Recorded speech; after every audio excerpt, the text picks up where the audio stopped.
This is the 100 Club, and I'm Tom, joined by Rich and Ollie for our round 2 review of the 100. Plenty of action to get through, so we'll crack right on with it.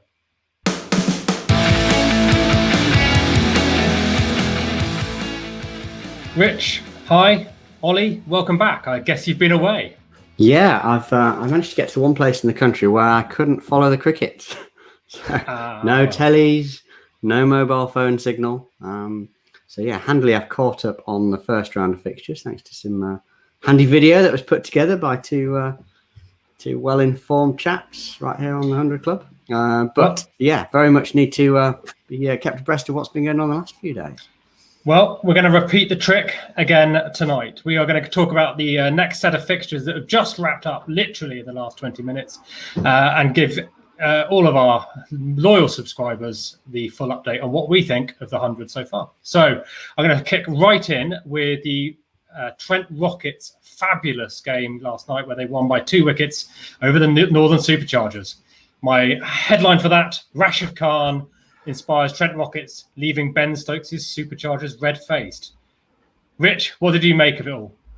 So, best game of the tournament so far for me. It sort of had a bit of everything, really. We talked before the tournament started that Trent Bridge was going to be the place where, a bowler's graveyard, but it hasn't been that way at all in the first few games. So the Northern Superchargers batted first and kind of eked their way up to 132, thanks mostly to a innings of 42 from John Simpson, a sort of unlikely source of runs. Most of the big names we talked about, failed in that game. Harry Brook continues to impress with a supporting Simpson with a 30 odd from him, and it seemed as if the Trent Rockets had made an absolute mess of that chase when they lost the top order. Joe Root going for a golden duck, caught and bowled by his England colleague Adil Rashid. But somehow the Rockets just managed to keep the momentum up, sort of keep scoring runs at opportune moments, and it sort of ended up in a dramatic finish with Alex Hales getting them over the line with 5 balls to spare. But it sort of sounds not as close as it was when I say there's 5 balls to spare, because it really, up until the kind of last 10 balls, you thought it was the Superchargers game to lose. I caught a very brief glimpse of this scoreboard of this at some point as I was travelling back, and the Trent Rockets look well out of it in their chase, and it didn't look like it was going to be any sort of finish at all. So it looked like it must have been a thriller.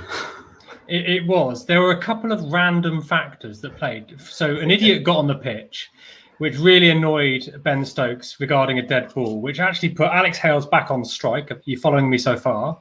Yeah. When the dead ball was called. Alex Hales then proceeded to smack it into the offside, seemingly down the throat of Ben Stokes on the boundary, who promptly fumbled it over the rope for a 6. And that really started the carnage. So it was one of those ones where he was right on the rope. So rather than sort of catch it and then sort of try and hop back in, what he tried to do was sort of steady himself and then sort of catch it over his shoulder, and didn't quite get it right. But the really interesting thing is that at that point, Hales was 16 off 25 balls. Everybody's had that when they batted at some point or other, where you just can't find the middle of the bat. And Hales had that on Monday night. He was going so slowly, and it looked like he was almost sort of batting them out of the game. He was going so slowly. And it took a few little cameos from Rashid Khan, 25 off 12 balls, Lewis Gregory, 14 off 8, even Samet Patel, 13 off 9 balls. So it was a little bit like a cycling race where you had all these domestiques who sort of putting power on the front and then dropping off, leaving Hales as the sprinter to take them over the line at the end. Not forgetting a lovely little knock from Matt Carter, 13 off 8 with a 4 and a 6 as well, so ably supporting him. Loved Matt Carter's innings. Loved his bowling too. He's an unlikely looking hero, but he did a great job. But the hero of the match, voted for by the public, was perhaps unsurprisingly Rashid Khan. He took 3 wickets, admittedly for 31 runs off his 20. But one of those was John Simpson, which really stalled that Superchargers effort. And then really did sort of put some impetus and took the pressure off Hales, who was struggling with the bat. It sounds like Hales just, did they swap him out for a different Hales? It was that much of a sort of a stark difference. Yeah, my favourite Rashid Khan moment of the game was when he dismissed his compatriot Mujib Rahman, who skived up in the air, and as he was walking off back to the pavilion, Rashid basically went and gave him put him in a headlock, didn't he?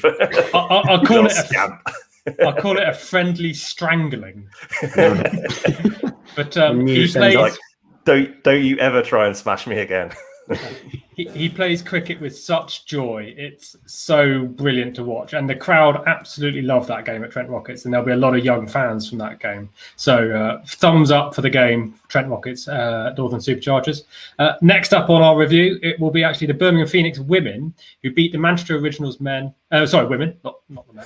They're not that bad. Come on. Birmingham Phoenix women beat the Manchester Originals women by 20 runs as they got nowhere near chasing 113.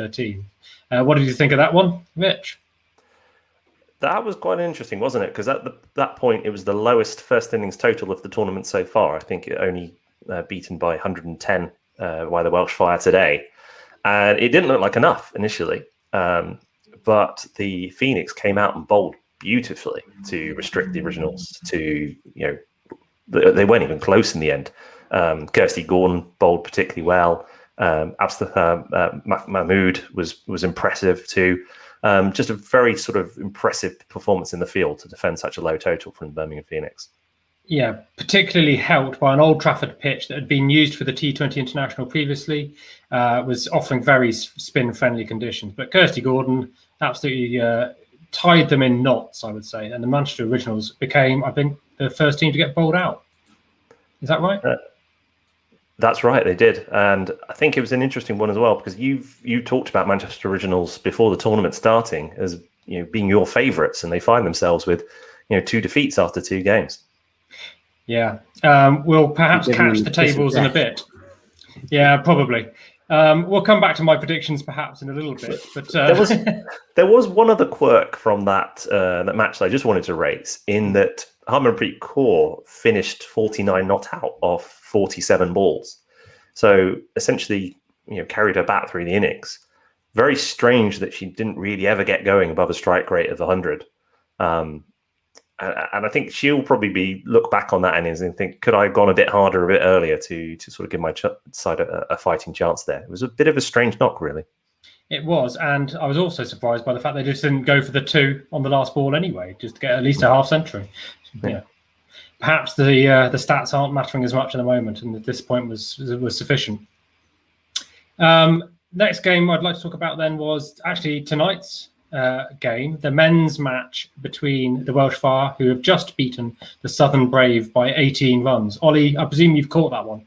Yeah, I caught a bit of this, and it at one point I kind of thought that there was going to be a huge total on the cards, and kind of the last 10 balls, it felt like the Welsh Fire kind of left a few runs out there, and you kind of wondered whether they would come to regret that come the reckoning.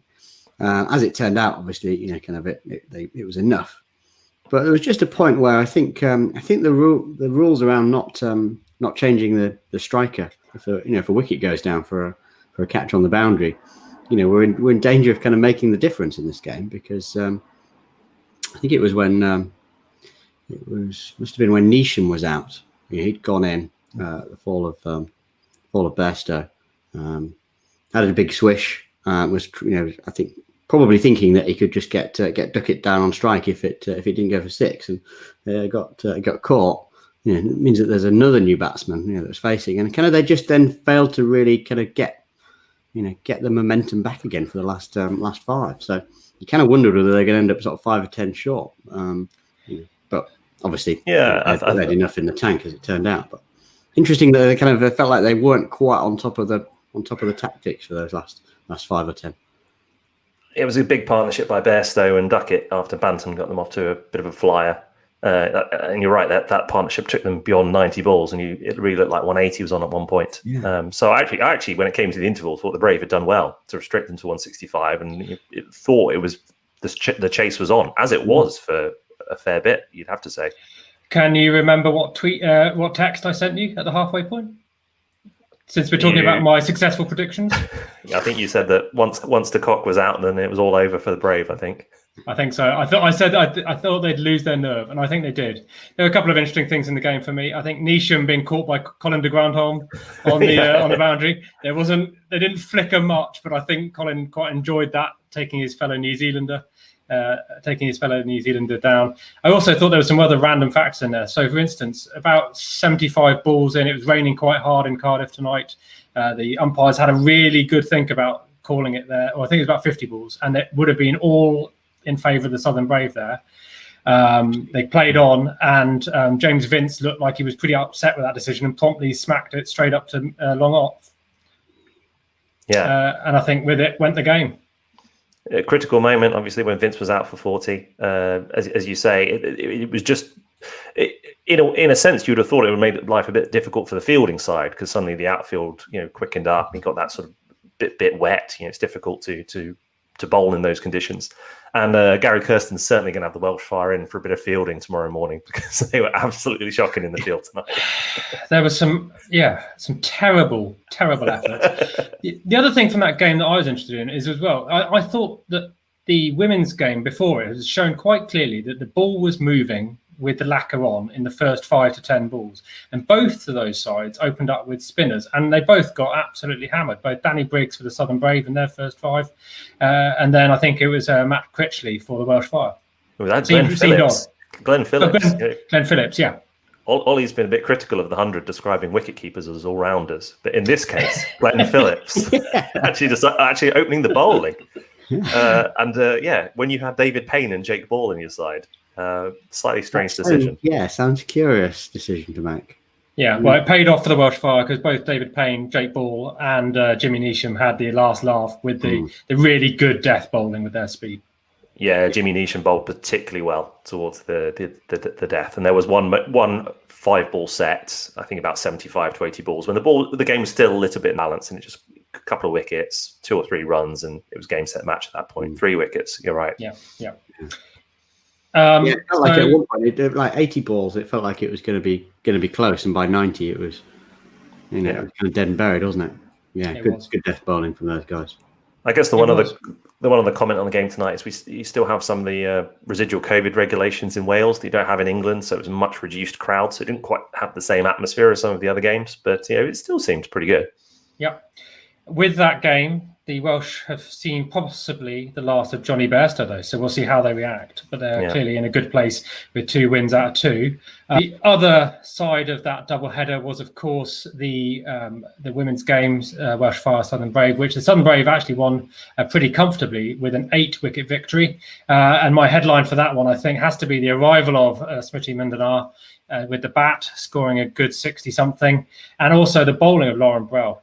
Absolutely took the Welsh Fire apart. What do you think of that one, Rich? I thought the Southern Brave are a bit of a juggernaut in the women's competition. They won this game with the ball, restricting the Welsh Fire to just 110, which is the lowest first innings total so far in the tournament. Not many people got going. Hayley Matthews got 33, Georgia Hennessy 23, Georgia Redmayne 15. They were only 3 to get into double figures. And of course, as you say, Lauren Bell bowled a great spell. 2 for 19. Including getting Sarah Taylor out first ball. What a moment that was. And I think once Sarah Taylor was out, at that point, it was always going to be an uphill struggle for the Welsh Fire. And then once they came out to bowl, they kept it relatively tight, but ultimately they just came across some high-class batting. I was a little bit disappointed with Sophia Dunkley's shot, actually. She made 16 today and then sort of knocked one up in the air when they were absolutely cruising. But other than that, I mean, it's a kind of a rare blemish on an otherwise very good day at the office for the Southern Brave women. Well, I don't know how much of that one you caught, Ollie. No, I've only sort of seen a very brief highlights reel, and one thing that wasn't in it but was written about in the write-up. So I'm keen to find out somewhere. Apparently, there's a great Sarah Taylor catch, which I know we're doing our predictions about who's going to take a worldie from. The way it's described, that one sounds like a candidate. I don't know if you guys saw that. It's exactly what I was going to tell you, Ollie. Go and see it. It's a cracking catch, typically down the leg side, finest of nicks, and the hand speed and adjustment just caught it. There were a couple of good close stumping efforts as well from Sarah Taylor. She has lost nothing of her keeping abilities. Yeah, fantastic off Pippa Cleary, standing up to Pippa Cleary, bowling medium pace, down the leg side. A sensational catch. I would say as well that as efficient as Mandhana was, there were some wonderful shots in there. People talk about bringing the boundaries in for the women's game. I mean, it didn't matter how far the boundaries were. She was hitting them to the stands. 3 sixes in that knock of 61. including finishing the game with an imperious straight drive for 6. So, very much a statement shot. Silky. So let's have a look at some of the games from a little earlier. So Sunday, the Manchester Originals men beat the Birmingham Phoenix men by 6 wickets. It was the second game on that Old Trafford wicket of the day, which was already a used wicket. So we saw spin was the king, and Matt Parkinson took advantage of conditions. And frankly, an underwhelming effort, I think, from the Birmingham Phoenix, with barely anyone getting a start. So, controversial opinion from me. I love limited overs cricket on bad wickets. I think that I wouldn't want to see it every single game, but I do find it fascinating when it's not just a case of smashing it. Actually, you need a bit of savvy to stay in and try and score your runs. And this wasn't a great wicket for run scoring, but it was turning massively, and Matt Parkinson really made the most of it. Yeah, he took 4 wickets and was ably supported by the other original spinners as well. So a really good effort. But, for the Phoenix, Moeen Ali, I think, got 15, was flattering at the beginning, like there might be something from them, but they really didn't get going. And it wasn't much in the end. I think Butler had 30 odd to see them home and managed to get himself out to Liam Livingston, which he was pretty furious about with about 2 or 3 runs needed. I did sort of tweet at the end of the Birmingham innings that I thought they'd actually played some sensible cricket in getting bowled out for 90 rather than trying to nerdle themselves up to 105. They got bowled out trying to get to sort of 130. And then Moeen Ali said afterwards, maybe if we just got 100, we could have put the pressure on. So it shows what I know. Yeah. Yeah. I know what you mean, though, Rich, about, sort of low scoring, limited overs games. I think kind of they do kind of force teams to sort of rethink their plans sometimes, because sometimes kind of these games can be a little bit sort of formulaic in that the batting side kind of knows what they want to go out and do, and actually if the pitch is turning, it's you need to figure out it's going to be a low scoring game sometimes and kind of reset just what you think the past score is going to be. Sounds like they maybe did rethink that and then didn't execute it. Yeah, and there is some good thinking going on in the game generally. I think we saw, the decision for the women's end of that doubleheader, where the toss was all important, and both teams said they would have actually opened the batting rather than chasing, which I think about 2/3 of teams so far have generally gone for the chase. But you've just got to be able to read that pitch and understand it. And I think it might have been a similar story at the Trent Bridge game for the first of those doubleheaders, with the women from the Northern Superchargers beating Trent Rockets by 27 runs on that side.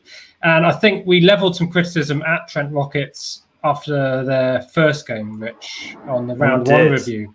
And I'd probably say the same. As much as we loved Jemimah Rodrigues' batting, there was something wrong with the way they're playing and the way they've got their batting order. So I'm getting some traction with J-Rod on Twitter, so I'm going to keep using it. It's one of those things. It's one of those things in cricket that when you're playing well, luck seems to follow you. And she was absolutely plumb to Catherine Brunt in, I think, the first set of 5. And for some bizarre reason, they decided not to review it. Replay showed afterwards that she would have been out if they had reviewed it. But she did. She went on to score another 60 to go with the 92 she made in the first game. Lauren Woodfield-Hill made 33. And then there was a lovely little cameo. We talked about it before the tournament, how excited we were to watch Laura Kimmett's bat, and she didn't disappoint with 31 off 13.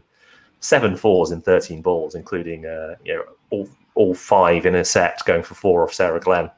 And that was the only real contributions of note for the Superchargers, but that was all they needed. And the issue for the Rockets is they just don't seem to have their batting order right, Tom. No. Catherine Brunt is being persisted with at 4 and hasn't really got into sufficient stride at that position yet.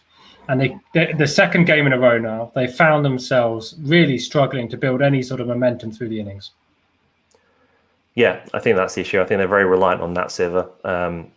Siver and Brunt once again had a decent partnership in this game, similar to the first game when they were going well. It looked like the chase was on, but they were always sort of just about at the rate, and it always meant that either of them got out. It was putting a lot of pressure on the batters coming in.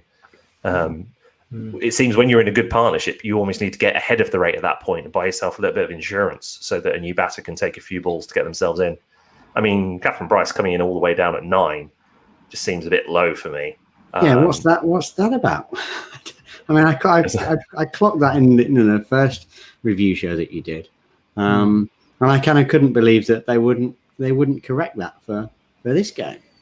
That said, she scored, I think, 2 runs so far in the competition off about 3 balls. Yeah, but it's hard when you're coming in on the 97th ball. To be fair to her, she hasn't been batting for her average. You know, she's been swinging hard in those situations for the team, and obviously getting out. Absolutely. I think as well that, I mean, they've got Sammy Jo Johnson and Rachel Priest opening the batting for them. Obviously, very experienced pair. Played a lot of domestic cricket in Australia. Are they as kind of athletic an opening pair as you need in this format? That would be one of my questions as well. You compare them, say, with Wyatt and Mandhana and the pressure they're putting on the fielders at Southern Brave, and you wonder whether they need to mix it up a little bit in the batting order at Trent Rockets. Okay. Well, we'll see how Sally-Ann Beams takes it for the next game. The last game to be discussed in this round was the Oval Invincibles women, who beat the London Spirit men. Women again. I've done that twice now. By 15 runs, and you were there, Rich, weren't you? I was, and I talked a little bit about this at in a very rain-drenched video that we did at the weekend. So I won't stress the negatives of the chase from the Spirit. Let's focus on the positives. And Alice Capsey, I think, was the youngest player to get a sort of a first class, if that's the right word. 50 at Lords, just 16 years old. Showed absolutely no fear. Good strokes all around the wicket. Real talent. Is she the English Shafali Verma, Tom? Honestly, I thought she was fantastic, and I cannot wait to see her bat again. What was more to be said? It was just a great innings. And what can this competition do more than show the young fans who are turning up? I think there was a 23% of the tickets at Lords that day were for kids. Were sold for kids, and them going to see someone who's just 16 breaking onto the scene like that, fantastic. Couldn't say anything more. And I would say another positive from that game for both sides is the standard of the outfielding was simply incredible. And I saw that there was sort of some montage tweets going out showing all the kind of catches that we've been taking the boundary and some of the saves as well. And it was very, very impressive how good the fielding was in that game. Yeah, and your daughter enjoyed it? She did. I took her down to. We were sort of a bit high up in the Edridge stand, so you're a bit away from the action. I took her down to the nets where some of the men were warming up for the second game that never happened in the end. And she said no, she wanted to. She didn't want to watch the men practice. She wanted to go back and watch the girls playing the match. So that's fair enough. So she was into it. Yeah. Good stuff. All right, should we have a quick look at the tables? Are we allowed to do that after 2 games? Okay. Do we have to? Well, you'll be happy enough with the women. The women's looking okay. Yeah. So Northern Superchargers, Southern Brave, Oval Invincibles, all undefeated at this point. So the net run rate is the difference for them. We've spoken about the Trent Rockets problems. I think I'm more confident about the Welsh Fire and probably the Manchester Originals to pick some form up. I think Hayley Matthews has done all right, and there's enough talent in that Manchester Originals. So all to play for still. Yeah, I think that's where we can wrap up, isn't it? We don't need to show the men's table. Well, let's have a quick look. So only 2 undefeated teams there. That's the Trent Rockets and the Welsh Fire, who've won the last 2 evenings' games. And both of those teams are looking pretty impressive. It'll be interesting to see whether the loss of Jonny Bairstow has a particular impact on the Welsh Fire. And down the bottom, slightly surprising, Southern Brave yet to pick up a point. And the Northern Superchargers, Ollie, sorry, nothing yet. Nil point. I guess the positive for the Southern Brave is they probably lose the least by England call-ups, because I think Jofra Archer's not joining the squad to start with. I think he's going to play the 100 for a few more games. We've yet to see him. Have they tracked him down yet? I'm not sure where he is yet. We'll find him at some point. Well, I have seen in the news he's probably about 3 weeks from full fitness, but I think the rumour on the street is he's probably going to play the next game. Fantastic. So you can't say fairer than that. I don't think necessarily they're going to go too much longer without some scores. The weather forecast is looking passable, I think. We've only had the one rained off, which was clearly the London Spirit Oval Invincibles game for the men on Sunday. Any closing thoughts that have struck you in the last couple of days? I think the 100 is a controversial venture. I think it's been interesting to see how positive the broadcasters are. It's unrelentingly positive, both on the BBC and Sky. I'd like to sort of step back a little bit from it. I think some of the cricket's been very good. I think there's also been some fairly average cricket and some sort of tactical missteps. So it'd be nice to see some of the broadcasters as well being a little bit more analytical and not sort of so overly positive. But I understand why they're being that way. Yeah, and in retort to that, actually, I've listened to a bit of the games now on the radio, and I think Henry Moran on the radio, BBC Sounds, for instance, has actually addressed some of that a little bit. So maybe you need to keep your ears to that as well. He was quite explicit in responding to someone who texted in saying, look, we're the BBC, we love cricket. I love cricket, I want to talk about cricket in a positive light always, but I'm not being paid by the ECB to be positive about this, and I will point out the errors as they are. Fantastic. You guys have obviously seen pretty much all of it so far. Any revisions to your predictions? What do you? Not for me. No? I'm sticking with the Welsh Fire. No, I don't think so. I'm sticking with my predictions today. I think it's all still to play for. Let's ask that question again after 4 game weeks. Yeah, you are the man whose model predicted the Northern Superchargers. Ollie, you're all in on the Northern Superchargers. You're the ones to blame. The only way is up. Yeah. Unless the goes down. Well, 999 times out of 1,000, Ben Stokes takes that catch, and that game's over. Yeah. On that note, thank you very much for joining us for that review of round 2. We'll be back, I hope, with maybe some more interviews out in the week. We're fingers crossed for that. But also we'll have the round 3 review come the weekend. It's been a pleasure chatting it through. So if you've enjoyed that, please give us a subscribe, like, and any questions you've got, stick them down in the comments. We'll be back real soon here on the 100 Club. Thank you. Bye-bye.